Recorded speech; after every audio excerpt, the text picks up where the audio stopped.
Salut à tous et à toutes, c'est Tony, j'espère que vous allez bien. Et aujourd'hui on se retrouve pour une nouvelle vidéo sur Medal of Honor pour discuter un petit peu de justement ce jeu, étant donné qu'il est à présent disponible, que tout le monde peut y accéder. Et que vous avez été plusieurs à me demander ce que je pensais de Medal of Honor par rapport à Battlefield c'est quoi, par rapport à Call of Duty c'est quoi. Donc du coup dans cette vidéo je vais vous parler un peu de ce que je pense, de mes impressions sur tout cela. Donc, alors déjà, pour moi, Medal of Honor, c'est un peu une alternative entre les deux.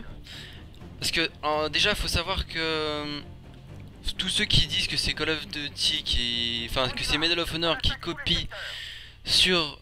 non, oui, c'est Medal of Honor qui copie sur Call of Duty. C'est pas vrai, hein. À la base, c'est l'inverse, c'est bien Call of Duty qui a copié sur Medal of Honor. Là pour les séquences de lag là, que vous voyez, là ça lag un petit peu en ce moment, donc c'était un bug de partie au début, juste attendu un peu et ça après ça va y aller normal. Voilà, c'est bon. Donc je disais oui, c'est bien Call of Duty qui a copié sur Medal of Honor et pas l'inverse. Sinon, pour en revenir au jeu, donc Medal of Honor est un jeu quand même très bien fait.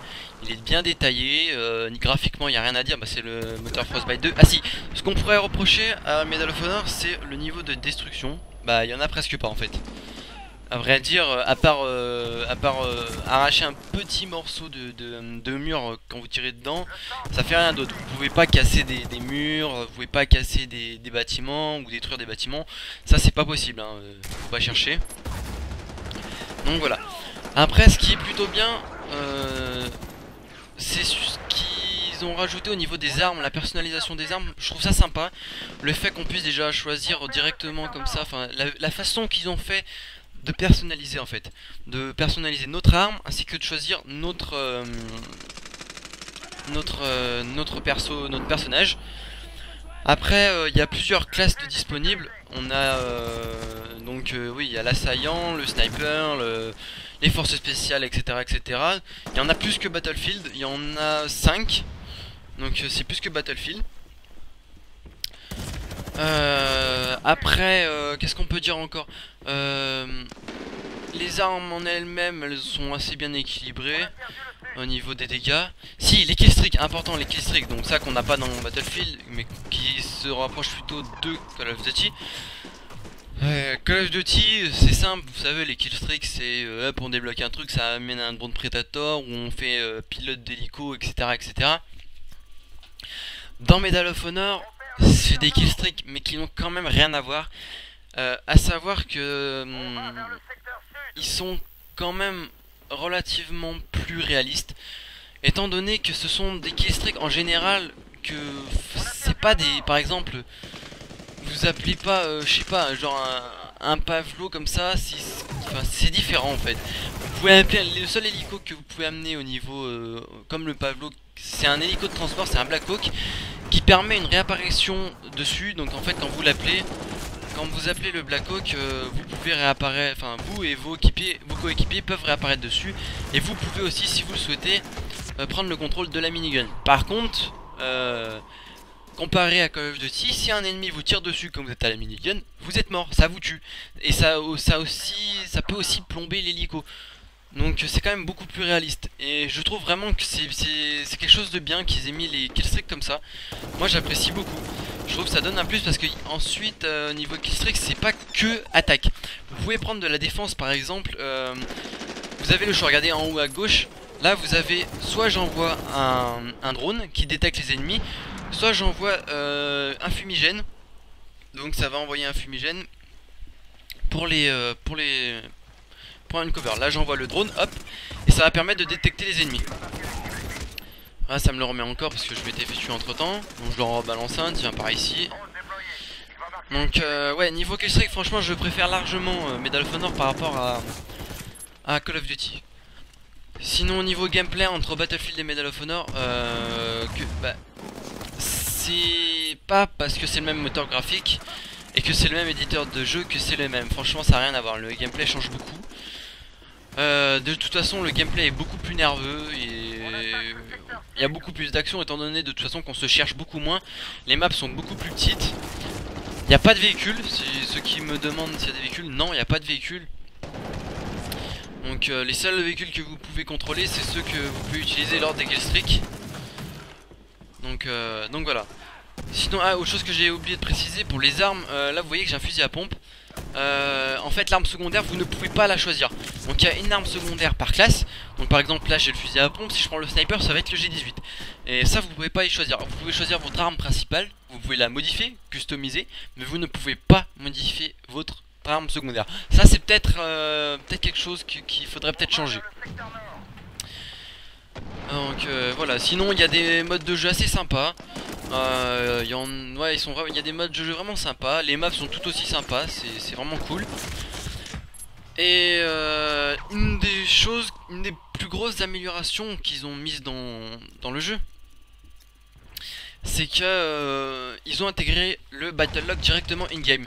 Donc en fait si vous voulez, vous pouvez passer par le battle log navigateur comme on faisait pour Battlefield. Mais vous pouvez aussi lancer directement le jeu via le raccourci de votre bureau par exemple. Et quand vous arrivez dessus, vous avez le menu solo multijoueur. Et quand vous cliquez sur multijoueur, vous pouvez créer des groupes d'amis. Donc vous faites vos escouades auparavant. Et après balancer directement, vous allez dans le navigateur de serveur, vous choisissez une partie et vous rejoignez. Et là vous allez rejoindre avec vos amis. Et ça c'est vraiment pratique, c'est utile. Ça évite de justement faire comme sur le... C'est ce qui manque à Battlefield en fait, un navigateur de serveur intégré au jeu. Par exemple aussi quand vous avez fini de jouer votre partie sur Medal, vous faites quitter la partie, vous revenez au menu, vous cherchez un autre serveur et vous recommencez. Alors que ça dans Battlefield c'était pas possible. Sinon il n'y a pas de coop, il y a un solo et un multi mais il n'y a pas de coop. Si on va parler un peu du solo rapidement. Alors ceux qui vont dire qu'il est mal fait, oui et non. Enfin, je dirais plutôt qu'il est vraiment, justement, qu'il est bien fait justement. Pourquoi? Parce que en fait, beaucoup disent qu'il est pas bien étant donné que c'est pas hollywoodien comme Call of Duty en fait. C'est un peu plus réaliste quand même.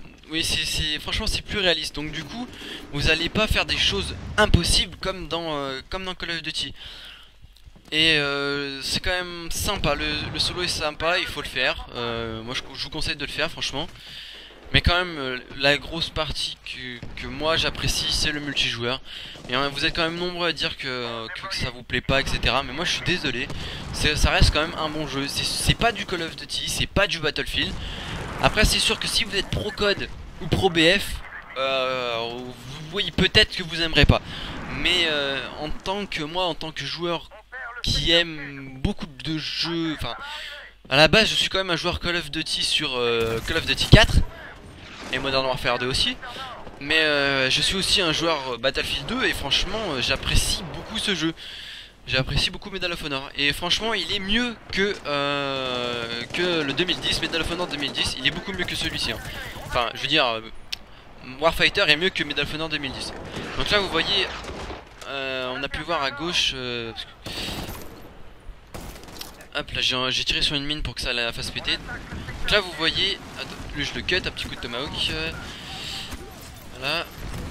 Là vous entendez tirer, ce que vous voyez tirer c'est justement le Black Hawk ennemi, c'est un des killstreaks donc que je vous disais tout à l'heure, les ennemis peuvent spawn dessus. Donc ils descendent en rappel par la corne, là on le voit en haut. Donc voilà. Sinon que dire, par rapport au serveur maximum ça se limite à 20 slots, c'est un peu dommage je pense. Moi personnellement j'aurais mis